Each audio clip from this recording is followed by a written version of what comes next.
Everyone, इस video में हम डिस्कस करने जा रहे हैं कुछ प्रीवियस ईयर के एरर डिटेक्शन है विद कॉन्सेप्ट। इन सारे क्वेश्चन को हम कॉन्सेप्ट के साथ देखेंगे, इसमें क्या एरर और एरर को हम कैसे फाइंड आउट कर सकते हैं। और स्टूडेंट्स मैं आपसे ये कहना चाहती हूँ, आप वीडियोस देखते तो हैं लेकिन उसमें लाइक्स और कमेंट्स नहीं होते, तो प्लीज अगर आपको लगता है कि ये वीडियो आपके लिए हेल्पफुल है, आपको कुछ सीखने को मिला है, तो वीडियोस को लाइक जरूर करिए और कमेंट्स भी करिए। ओके, तो अब हम स्टार्ट करते हैं।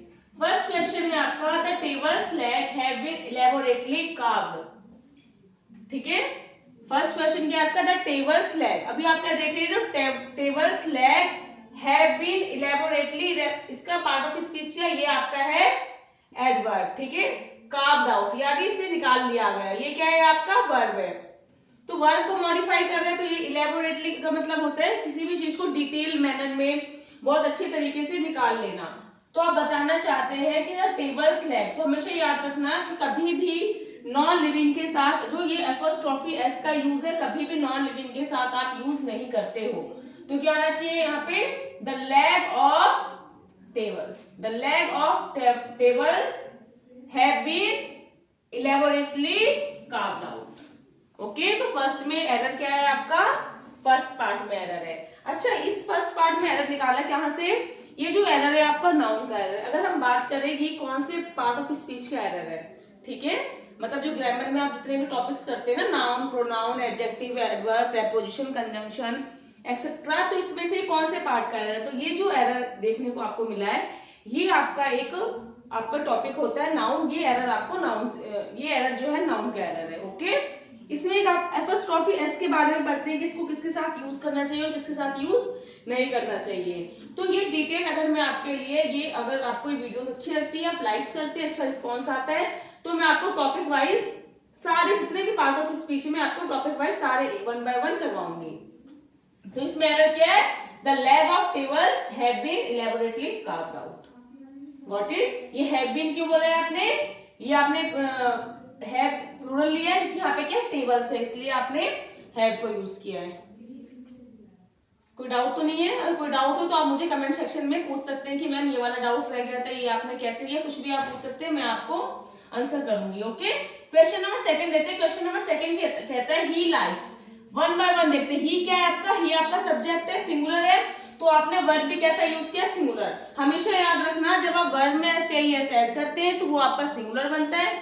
अगर आप नाउन में एस या एस ऐड करेंगे तो वो आपका क्या बनेगा, प्लूरल बनेगा। जैसे चेयर का चेयर्स, टेबल का टेबल्स, पेन का पेन्स, मार्कर का मार्कर्स। ठीक है, लेकिन अगर आप वर्ब में यूज करेंगे तो हमेशा कैसा होता है, सिंगुलर होता है। तो आपने क्या देखा, ही लाइक्स।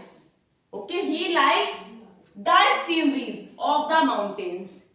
जनरली आप बोलना क्या चाह रहे हैं, ही लाइक्स द माउंटेन्स। ठीक है, जैसे मैंने पढ़ा, आप देखो मैं स्किप करके पढ़ती हूँ कैसे। He likes what, the mountains. अब he likes the sceneries of mountains.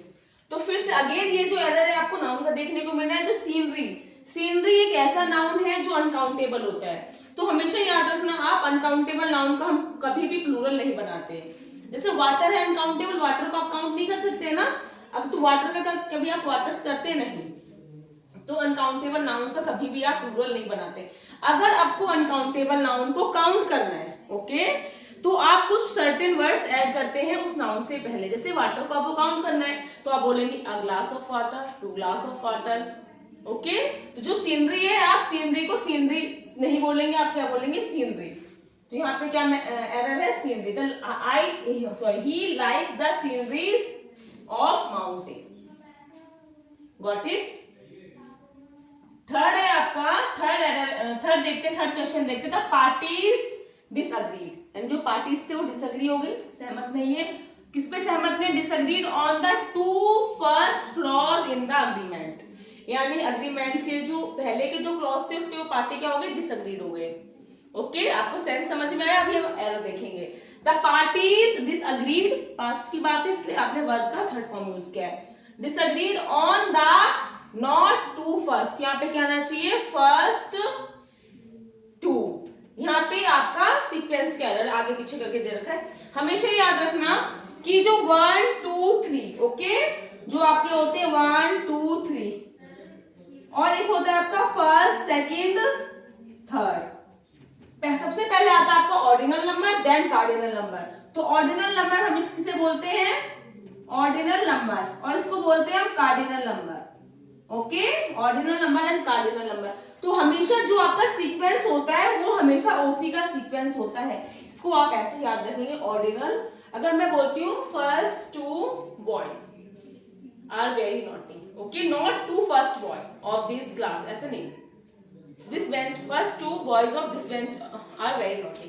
तो पहले हम क्या यूज करेंगे, ऑर्डिनल नंबर। अच्छा, ऑर्डिनल नंबर को याद रखने का एक और तरीका बता देती हूँ मैं आपको। अगर रैंक, जो आपकी रैंक आती है, first rank, second rank, third rank, तो जो रैंक वाले होते हैं वो हमेशा ऑर्डिनल नंबर होते हैं। आप इसको मोटा मोटा ऐसे याद रखिए, ओसी का सीक्वेंस होता है, पहले ordinal number then cardinal number.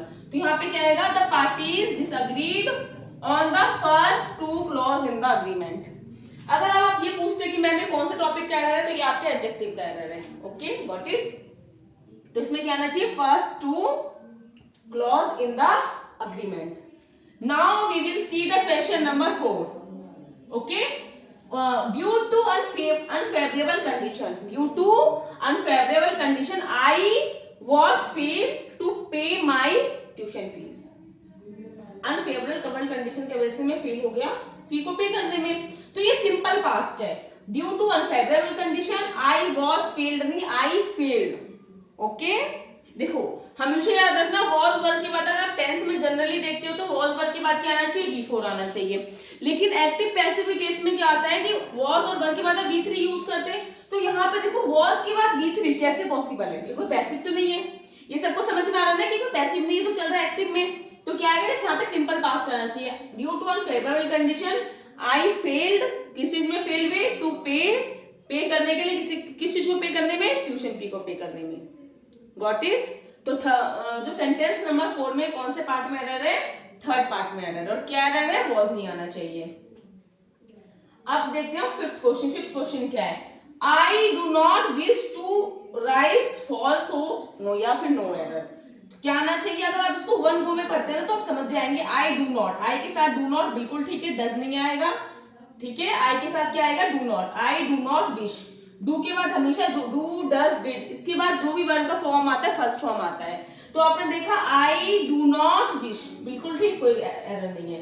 क्या क्या नहीं चाहते हो आप, to raise, not to rise, यहाँ पे क्या आना चाहिए, टू रेस, ठीक है। ये कुछ कंफ्यूजिंग वर्ड्स होते हैं जो देखने में जैसे लगते हैं, ठीक है। तो यहाँ पे देखो, यहाँ पे मैं लिख देती हूँ, राइस का मतलब क्या होता है, राइस का मतलब होता है टू इंक्रीज समथिंग, किसी भी चीज को इंक्रीज करना, बढ़ाना।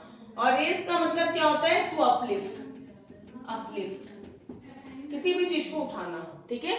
या बोलो, मैं कोई झूठी आशा किसी में जागृत नहीं करना चाहता हूँ, ठीक है। तो इसमें क्या मिस्टेक है, I do not wish to raise false hopes. Got it.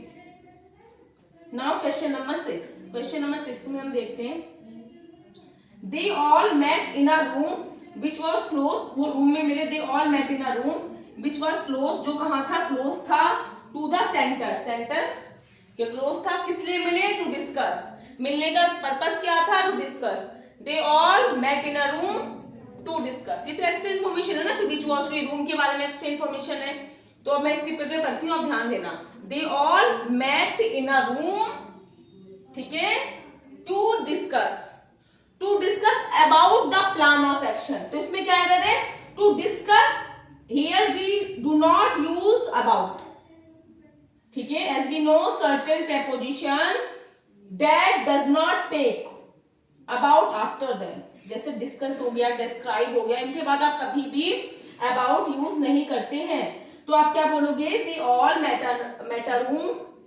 In a room to discuss the plan of action, okay, which was to, room के बारे में अच्छी इन्फॉर्मेशन है। तो जैसे मैं स्किप करके पढ़ती हूँ ना, ऐसे आपको भी आना चाहिए कि कैसे हम सब्जेक्ट को उठाना और डायरेक्ट मेन वर्ड को उठाना और फिर रीड करना है, ओके। तो यहाँ पे एरर क्या है, ये जो एरर है 6th क्वेश्चन में कौन सा एरर है, प्रेपोजिशनल एरर है। देखो हम प्रेपोजिशन को कॉम्पिटिटिव एग्जाम में हम प्रेपोजिशन को 3 तरीके से पढ़ते हैं, वर्ड्स विद नो प्रेपोजिशन, मतलब कुछ ऐसे वर्ड्स जिसके साथ हम कोई प्रेपोजिशन यूज नहीं करते, वर्ड्स विथ फिक्स्ड प्रेपोजिशन, और ऐसे कुछ वर्ड जिनके साथ फिक्स्ड प्रेपोजिशन यानी वही प्रेपोजिशन यूज करेंगे। और थर्ड होता है आपका वर्ड्स विथ डिफरेंट प्रेपोजिशन, यानी ऐसे वर्ड जिनके साथ आप अलग अलग प्रेपोजिशन यूज करते हो। तो ये ऐसा है जिसके साथ आप डिस्कस के साथ आप नो प्रेपोजिशन वाले कैटेगरी में आता है। तो डिस्कस के साथ आप अबाउट यूज नहीं करोगे, ओके।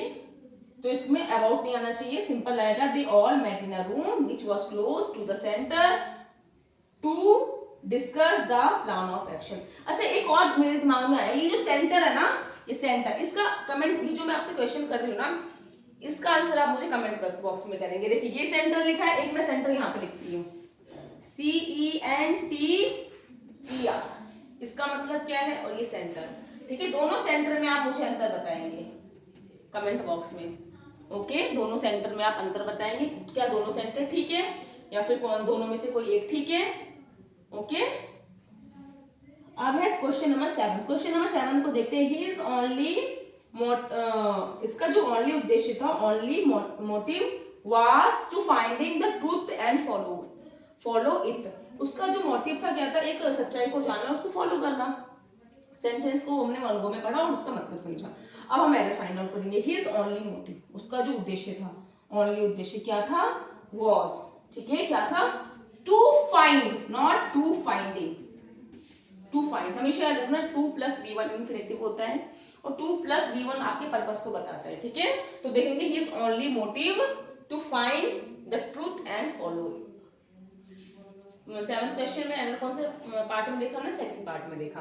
अब हम देखते हैं क्वेश्चन नंबर 8। क्वेश्चन नंबर 8 क्या कहता है, people invent new machines, okay. People invent करते हैं क्या, न्यू मशीन्स को, कब, व्हेन दे थिंक डिफरेंट और नो एरर।